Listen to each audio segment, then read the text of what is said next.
Olá, pessoal, tudo bem? Bom, vamos dar sequência àquela nossa aula de transição do trabalho escravo para o trabalho assalariado no Brasil no século XIX. Na aula passada, nós abordamos as leis abolicionistas, né? Então, nós vimos que, progressivamente, a partir de 1850, a escravidão no Brasil ela vai declinando. Isso com o surgimento de leis que vão favorecer o escravo no Brasil, certo? Então, nós trabalhamos, por exemplo, a Lei José de Queiroz e suas consequências, trabalhamos a Lei do Ventre Livre, né, elaborada em pleno calor da Guerra do Paraguai, trabalhamos a Lei do Sexagenário e, finalmente, chegamos à Lei Áurea. E nós vimos que, de maneira geral, essas leis não eram completas, né? Isso porque eram elaboradas pelo Parlamento Brasileiro. O Parlamento Brasileiro, na época, era composto essencialmente pela aristocracia rural, que era proprietária de escravos. Então, é lógico que essa aristocracia rural não ia elaborar leis para se prejudicar, ok? Pois bem, mas aí, com o declínio da escravidão no Brasil, né, tornou-se necessário se buscar uma mão de obra alternativa. E a solução encontrada pela maior parte dos proprietários rurais foi trazer imigrantes europeus para cá, certo? Então, dessa forma, nós vamos ter a imigração europeia para o Brasil no século XIX, que vai consolidar a implantação do trabalho assalariado no Brasil, aqui a partir desse período, né? Ainda durante o Segundo Império, beleza? Então, bora lá, vamos trabalhar então esse tema, a imigração europeia para o Brasil no século XIX, certo? Pois bem, então olha só, a partir do século XIX, o que nós temos no Brasil é a vinda de imigrantes europeus para cá. Esse fluxo migratório europeu, ele começa já a partir de 1808 com a vinda da família real para cá, né? A partir do momento que a família real portuguesa se transferiu para o Brasil, nós já tivemos a vinda de alguns imigrantes europeus para cá, notadamente suíços e até mesmo alguns alemães. Só que essa imigração ela não conseguiu se consolidar, né? Aí no 1808, com a estadia da família real, que ela não consegue se consolidar, certo? Então, ela praticamente vai paralisar depois que a família real retornou para a Europa, ok? Pois bem, mas aqui, a partir da segunda metade do século XIX, a partir de 1850 em diante, nós vamos ter sim um aumento desse fluxo migratório estrangeiro para o Brasil, certo? Então, nós vamos ter a constante vinda de imigrantes europeus para cá, certo? Então, vamos dividir esse fluxo migratório, aí na segunda metade do século XIX, em dois períodos. Então, bora lá ver quais foram esses períodos, certo? O primeiro período eu vou chamar de colônia de parceria, ok? E essa colônia de parceria ela se estabelece entre 1850 e 1870.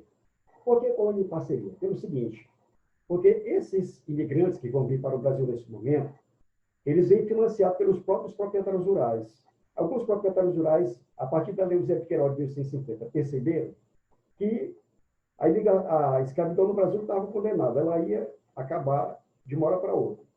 E por isso buscaram logo uma mão de obra alternativa.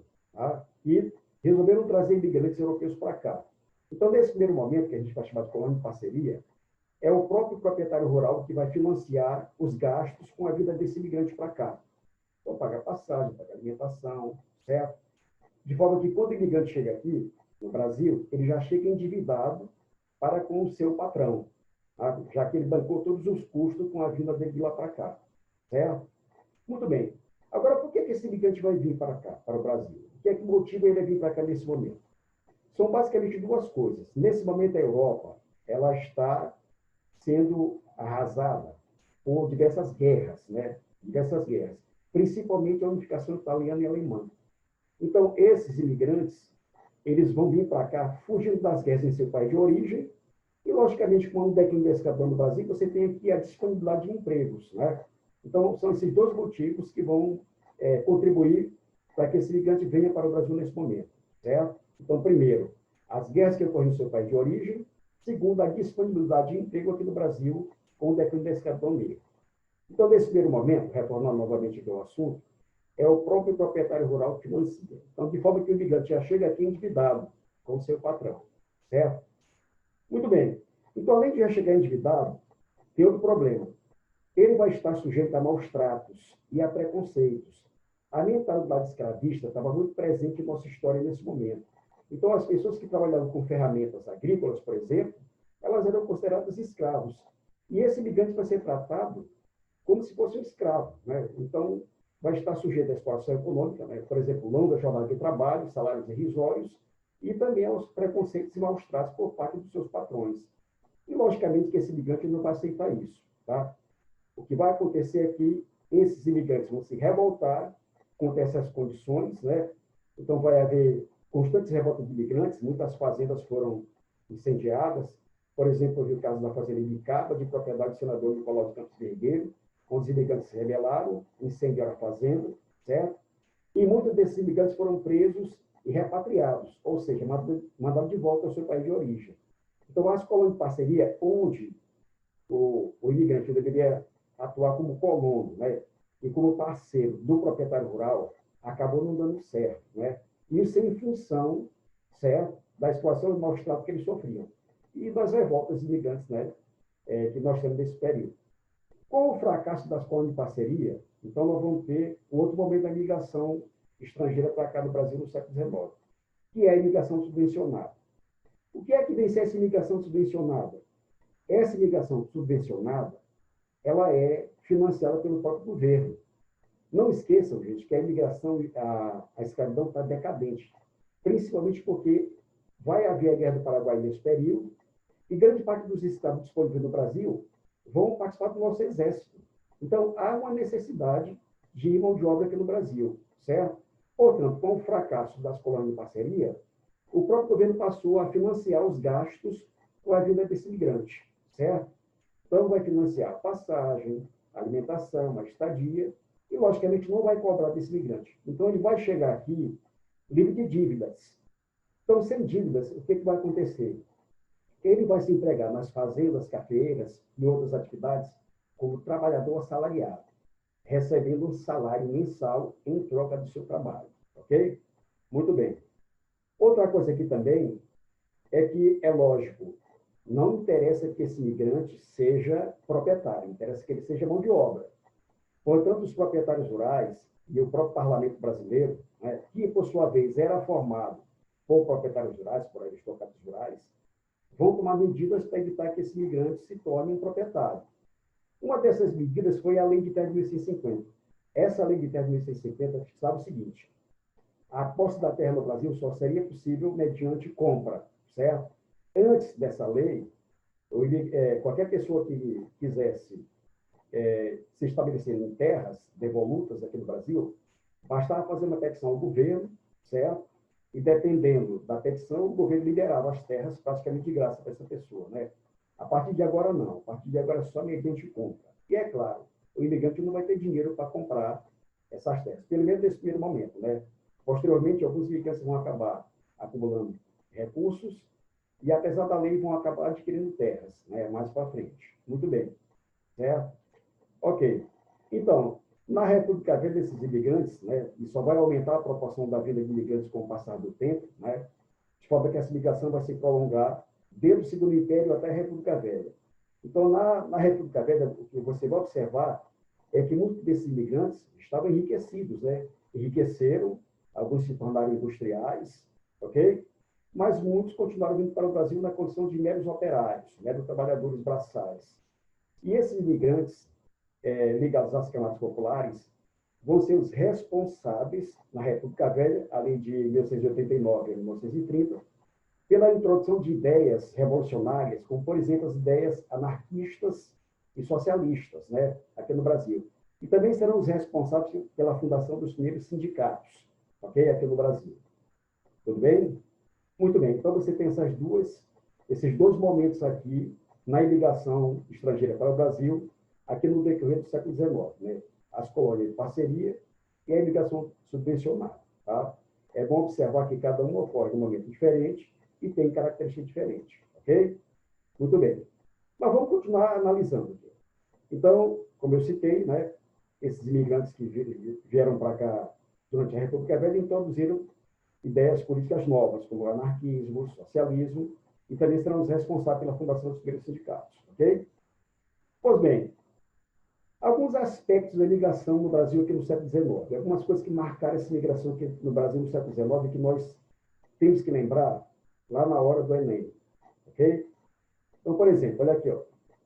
já havia ocorrido uma migração de suíços, alemães e até irlandeses para o Brasil a partir de 1808, lá quando a família real portuguesa esteve no Brasil, certo? Só que essa migração não teve destaque nesse primeiro momento. E por que eles vão vir para cá? O próprio Dom João VI, ele chegou a financiar a imigrantes nesse momento, né? Segundo algumas pesquisas recentes, a ideia de Dom João era que esses imigrantes, eles se casassem com brasileiros, né? E mesclassem ali as culturas, de forma que os filhos nascessem brancos. Não esqueça que, nesse momento, quase 70% da população brasileira era de negros. Então, havia uma preocupação por parte de Dom João em branquear, por assim dizer, né, a raça brasileira. Daí, o fato dele incentivar a vinda desses imigrantes. Mas acabou não indo para frente essa ideia, né? Muito bem. Outra coisa é que o segundo momento dessa migração é aqui a partir de 1950, né? E esse segundo momento ele vai ganhar grande incentivo a partir do momento que você tem a extinção do tráfico negreiro com a Lei José de Queiroz, né? A partir do momento que você não tem mais abastecimento externo, com a Lei José de Queiroz, que ela proibiu o tráfico internacional de negros para o Brasil, há uma tendência da escravidão a acabar no Brasil. Por isso que alguns proprietários rurais vão tomar a iniciativa de trazer imigrantes europeus para cá, certo? Pois bem, e outra coisa, apresentou maior número, maior regularidade na vinda de imigrantes exatamente a partir desse momento, né? Então, a partir de 1950, você tem a vinda de imigrantes, né, em grande quantidade e de forma regular, né? Então, essa imigração ela avança aí até a República Velha, ok? Muito bem. Outra coisa é que você tem a predominância de italianos e alemães. Esses italianos e alemães, eles formaram a maior parte dessa migração estrangeira para o Brasil nesse momento, né? Aí no século XIX, porque eles fugiram dos conflitos ocorridos no seu país de origem, como nós já falamos lá atrás, certo? Muito bem. E, logicamente, que o estabelecimento dessa imigração estrangeira no Brasil, nesse período, ela vai gerar algumas consequências ou algumas mudanças, né, para o Brasil. Então, vamos observar aqui quais foram as principais consequências, né, ou reflexos que essa imigração estrangeira vai proporcionar para o Brasil nesse período, ok? Então, nós temos aqui, por exemplo, a consolidação do trabalho assalariado no Brasil, né? Porque essa imigração só vai dar certo quando o governo assume, né, os gastos com a vida do imigrante. Ele vai chegar aqui agora livre de dívidas e ele vai se empregar como assalariado, certo? E a partir daí que você tem é o crescimento dessa atividade. O trabalho assalariado cresce no Brasil. Ele passa a se consolidar no Brasil a partir desse momento. Ok? Outra coisa, você tem ampliação do mercado consumidor interno brasileiro. Por quê? Ora, tem mais gente que recebe de salário. Portanto, tem mais gente para consumir. Cresce também o mercado brasileiro nesse momento, mercado interno, por conta da vinda desse imigrante e, logicamente, do estabelecimento do trabalho assalariado no Brasil nesse período. Ok? Outra coisa, você tem ocorrência de conflitos envolvendo as colônias de parceria, né? O que provocou a repatriação de muitos imigrantes. Então, sujeitos a péssimas condições, né, de trabalho e também a preconceitos, grande parte desses imigrantes se revoltaram contra os seus respectivos patrões, né? Inclusive provocando incêndios, até mesmo assassinatos. Por isso, alguns foram repatriados, né? A maior parte desses imigrantes rebeldes envolvidos nesses conflitos foram mandados de volta ao seu país de origem. Okay? E você tem também aqui a criação de lei de terra de 1950. Essa lei de terra é aquela que nós já estamos anteriormente, né? Então, para os proprietários rurais, o interessante é que esse imigrante seja trabalhador, seja mão de obra. Não interessa que ele seja proprietário.